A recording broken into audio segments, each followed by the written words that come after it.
next part, MOJO is an app that makes it really easy for us to get people to coach.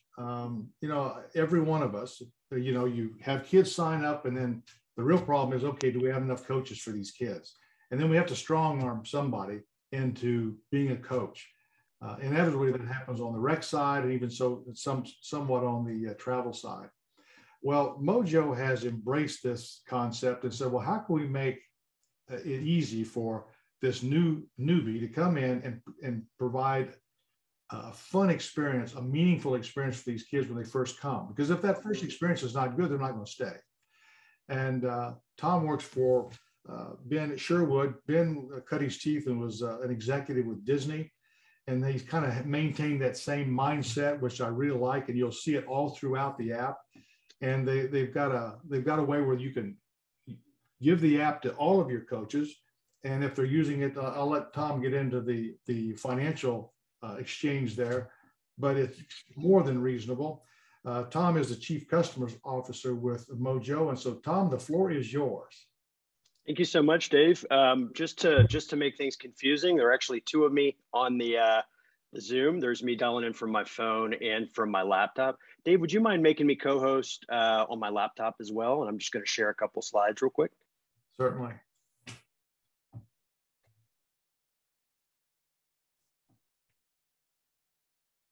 All right. You guys see my screen okay?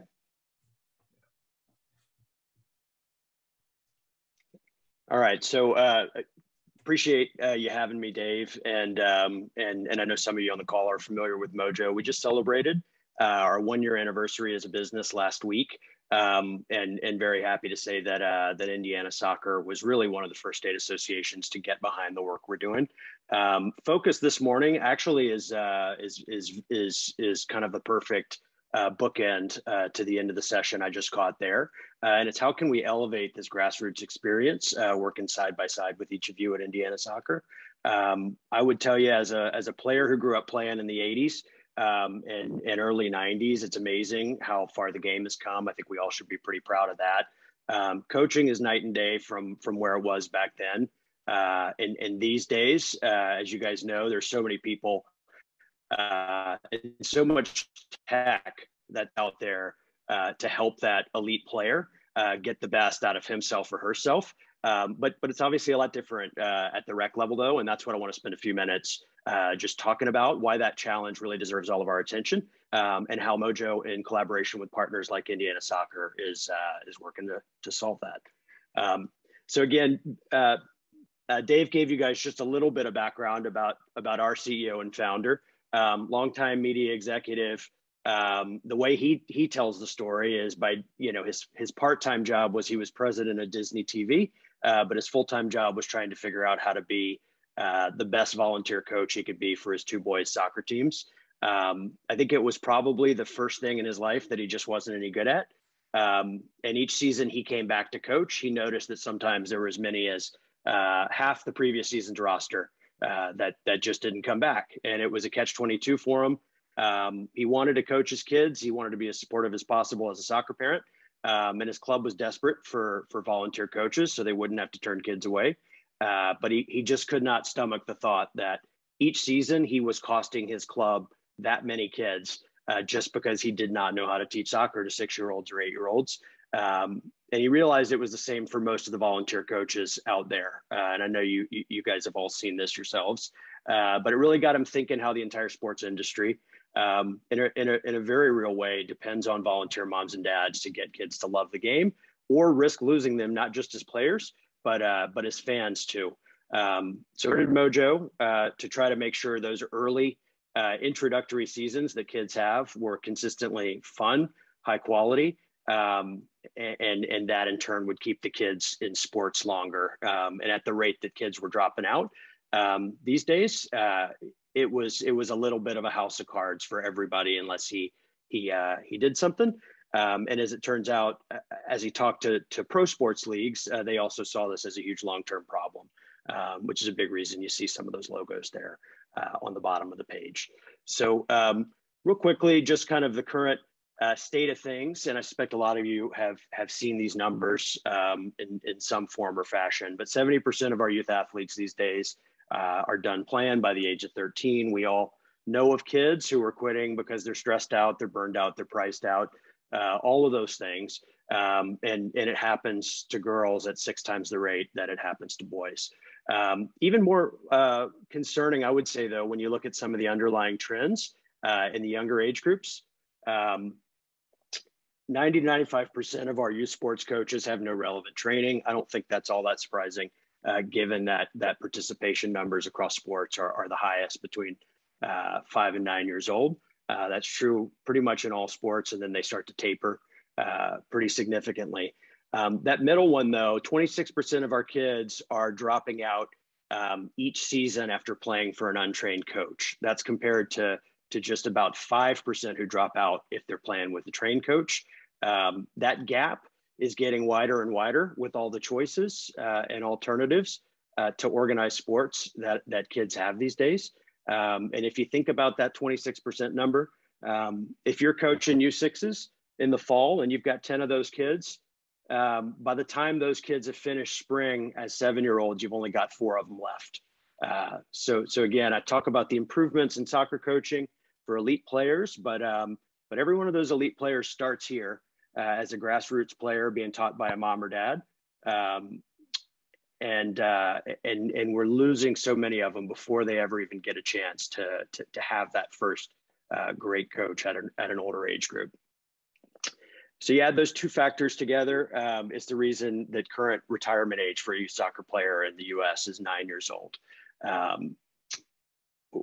It's a hard one for me to kind of wrap my head around, kids being out at 9. So that's fundamentally what MOJO is about. How do we make sure that these crucial seasons in a kid's life, that in many cases determine the relationship they're going to have with the sport for the rest of their lives, how do we make sure those are as consistently excellent as they can possibly be? So I'm going to switch to my phone here for a minute, and I'm going to do a quick walkthrough of the app. I know, Tom, before you do that, and before you Sure. take down this slide, for those of you that are on this call, when you think about the turnover rate, the retention rate, or the lack of retention, you look at the 26% that drop out after experience hasn't really been enhanced the way it should be because the activities have not been delivered by someone who knows what they're doing. What would your numbers be if you could hold those kids for 3, 4, 5 years longer? We're always trying to grow our numbers because we go into schools, we go every place we can to solicit more participants. And it seems like the last minute, we're trying to find coaches. The reason that I've asked Tom to be here is because MOJO can help us to enhance that experience that those kids have. And so that we can stop the churn rate, as I would call it, of the kids that come through our clubs. Sorry to interrupt, Tom, but I just wanted to amplify that before you left this slide. No, thank you for that, Dave. And I know a number of people on the call have some familiarity with the app. Others may not at all. So I'll try to cover most everything. And even if you have used the app, seen the app a lot, I'm pretty sure there's going to be a lot of new stuff in here, just given the rate at which the team is adding to it. So I'm going to switch to my phone here. So real quickly, the goal here, whether your coaches are iPhone users, Android users, once they download the app, they're going to come to this page here. And our goal is just by collecting a little bit of information about the kids that mom or dad is coaching, we're going to try to map a playbook for the entire season that makes sure that all the kids are inclusive, what they're being taught is age appropriate, and most importantly, they're having fun, because as we've all experienced, that is generally the number one reason why kids say they either stay in or choose to stop playing. So regardless of what sports you're playing, we do offer this across multiple sports, and I think I'll tell you in a little bit why I think that's going to be big for everybody on this call. But just launched baseball in partnership with Major League Baseball, basketball through the junior NBA, flag football with NFL and its flag football program, and soccer with USYS and FC Barcelona as our partners. But quickly going through, a coach is going to tell us how old are the kids that you're working with this season. How many of them do you have on your roster? How long do you practice for? And then what skill level is your team?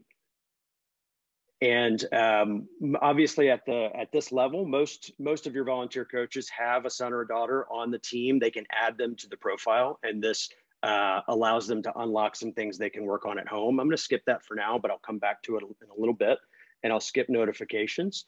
And with that is the basic setup that a coach needs to have the season planned out for them. So I'm going to click OK. It'll bring me to this page, which is fairly new and is going to continue to evolve in a really cool way. This is a checklist for your coach. Your families have a checklist as well. This is going to change as they go through the season. So what they see 3 weeks before the season will be very different to what they see 3 weeks after. And we've built this so that organizations can start to put in some of their own checklist items in here of things they think it's important for coaches and families to know at various points in the season. But first thing you're going to do is just look at your practice. And so you'll notice that we've built out your first practice for you based on the information we collected about your team. And importantly, we try to work with the best educators we can find in the world at teaching the game to each age and skill level. So everything that's going to be suggested for you here will be age appropriate. Try to make it so that the kids are running around a lot. We don't want kids standing in line 10 deep because that tends to be when they lose attention and practice starts to come off the rails a little bit. But importantly, every kid is included here, whether they're the most experienced or least experienced kid on the team. I loved how the gentleman in the previous session said it at the end. Kids want to feel connected. Oftentimes they're dropping out if they don't feel like they belong because their skills aren't up to par with the other kids. The way rec soccer practices generally work, those kids that are the best tend to get 5, 6, 7 times the number of touches on the ball that the less experienced kids get, and that's only widening the gap between the top players and the newer players. So as you look at these, I'm just going to click on race cars. I think what you'll see is every kid getting touches on the ball and improving, even if they're starting out, with a little less experience than the rest. The videos, I think you guys have probably seen these before, but the goal is just to try to make these the highest quality coaching videos that have ever been produced. If you go down the YouTube rabbit hole, you'll find 13-minute videos that are hard for volunteers to kind of stick with.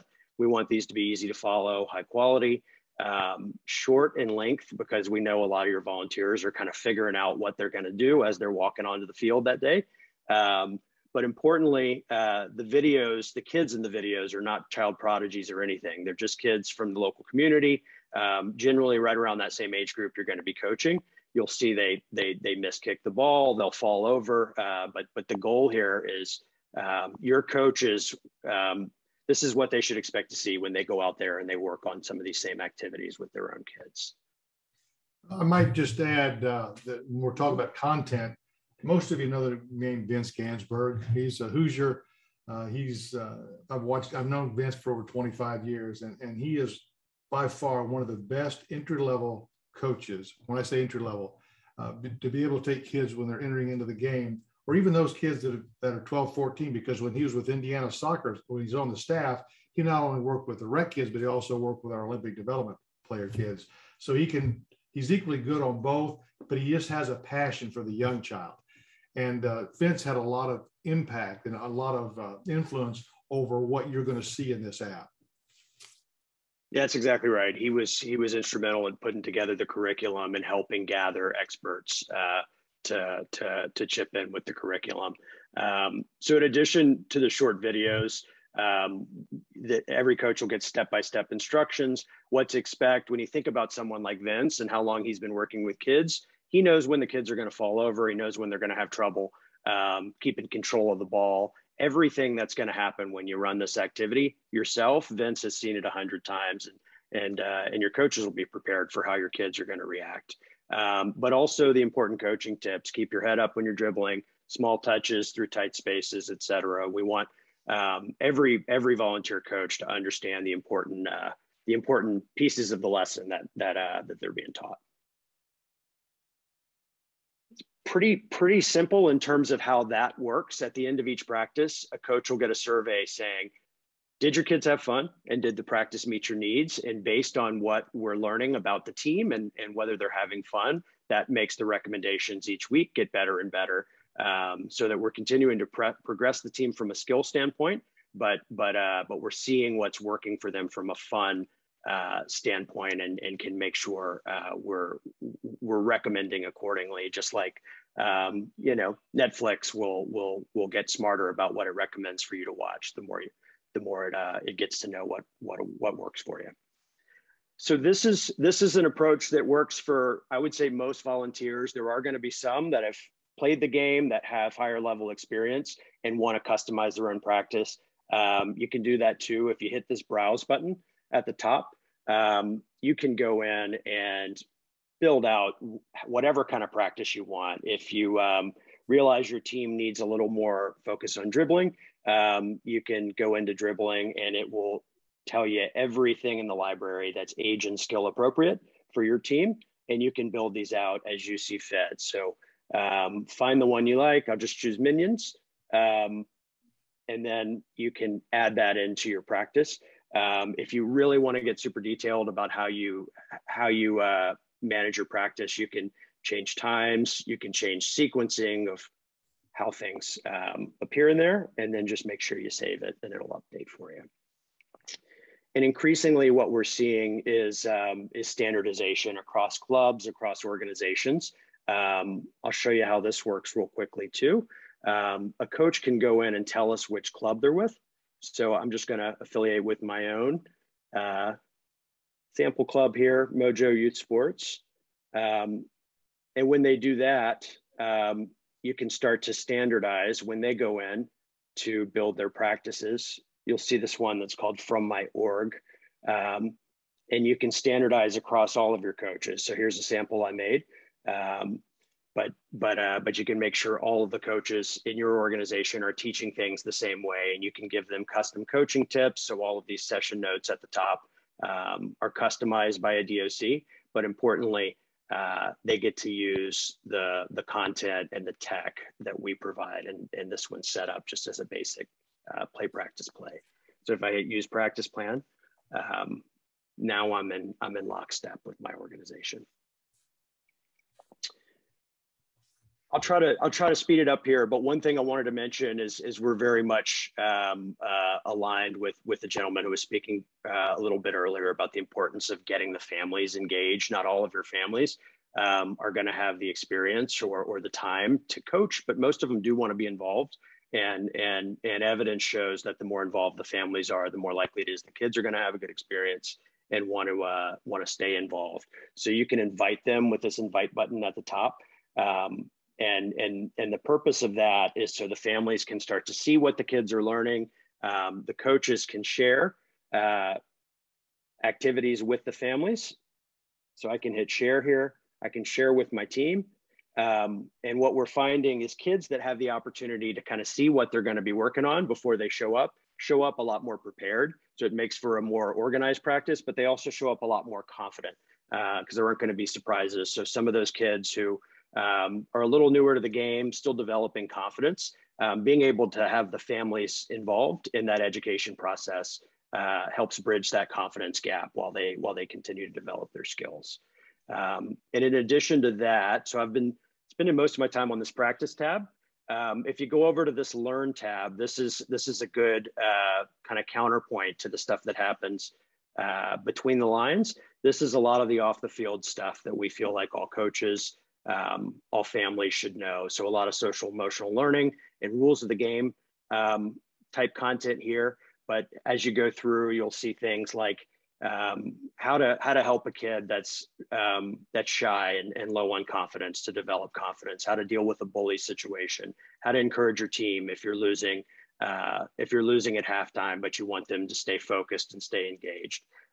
All of that is all in here as well for your coaches and your families. And then the last thing I'll mention, this play tab. So everything I've shown you so far is free for your coaches, free for your clubs, free for your families. The only place you ever will run into a paywall is this play tab down here. And this is optional. This is a subscription service. This is how our company makes money. But this is for families that want to work a little extra between practices or in the off season. These are all backyard activities that a mom or dad can do with their kid. So if I click on any of these, I'll click on this airball one. You'll see these are set up the exact same way as the team activities, but it's one coach, one player, again, intended for parents to work on with their kids to kind of keep them developing kind of beyond the team environment. These ones here we shot at Barcelona's academy. So these can be a little bit more advanced, but they're at-home things for every skill level and every sport, quite honestly. And the way we do this is a family that subscribes to any of this, they actually get access to everything. So they may sign up because they're playing soccer, but they'll get access to flag football with the NFL, basketball with the junior NBA, and then baseball and softball with MLB2. The thought process behind that is we just want parents and kids to find sports they like to play. We want to keep them active. We want to keep them kind of off the couch. And if that means playing soccer on a team, but coming home and shooting hoops and finding joy in doing that, we think that's a net positive. Yeah, Tom, give us an idea. If a club wants to adopt MOJO, we want to make sure all of our coaches have MOJO, even if the club then says, all right, we want to make sure that all of our coaches who are with our 6-year-olds or all of our coaches with our 8-year-olds are all doing the same thing. What kind of an investment is that for the club or the coaches?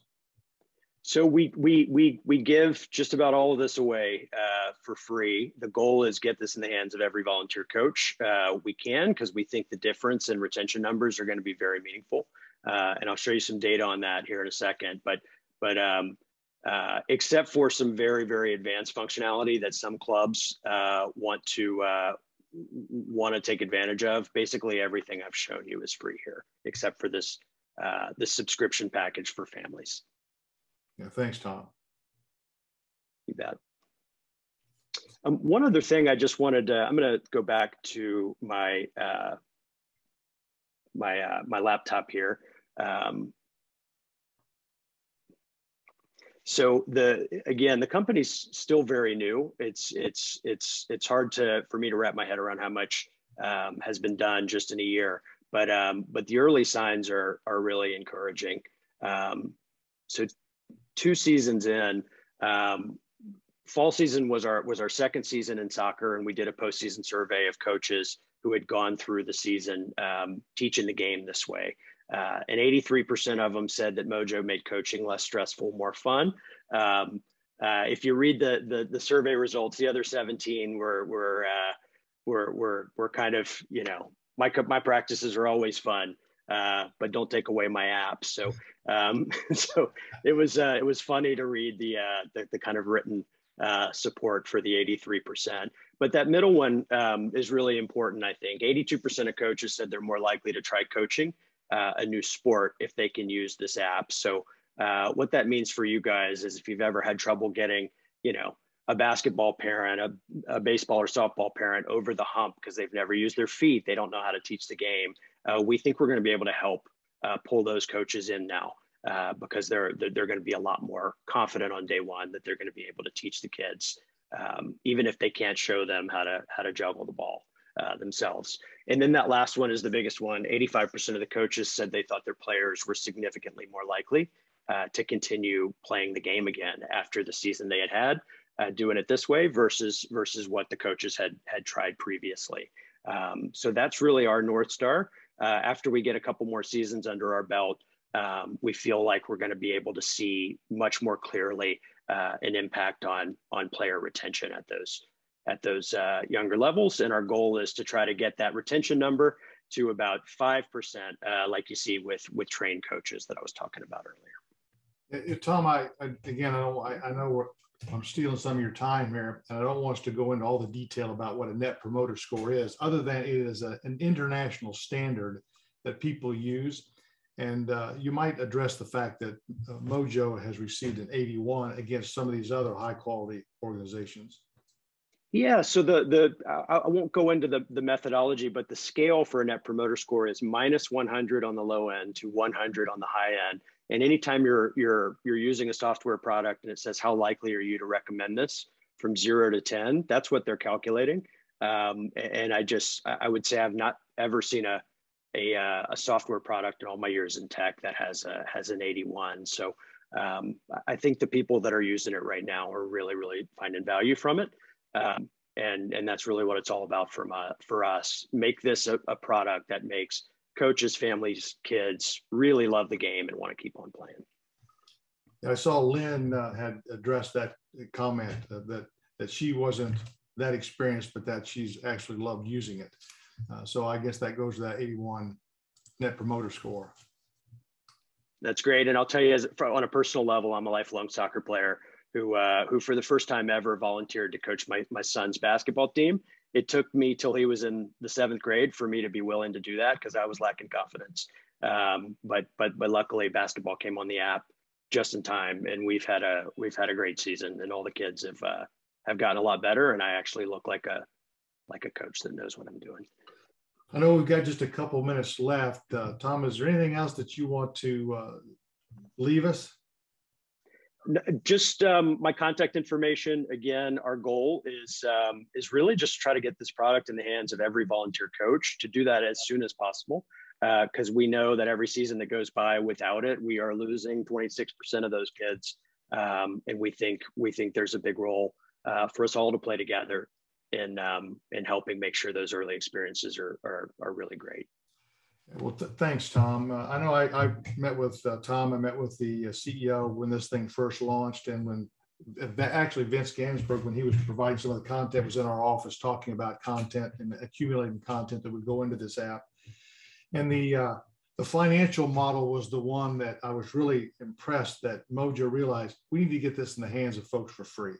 Now they've got some upscale things if you want to subscribe to those, and I can't thank Tom and Ben Sherwood enough for listening to that and making sure that each of you on this call that are the decision makers for a club can implement this across the board and elevate the experience kids are having. And again, try to get more and more retention. Again, Tom, thank you for giving up a Saturday morning and to address it. You see Tom's contact information there at the bottom right-hand screen of the screen there. I urge you to get a hold of him. If you can't get a hold of him, get a hold of me, and I'll make sure that you get connected. But I would love to see everyone using this product because it gives a kid a much better experience. Thank you very much. Thanks, Tom. Thanks for having me, Dave. My pleasure.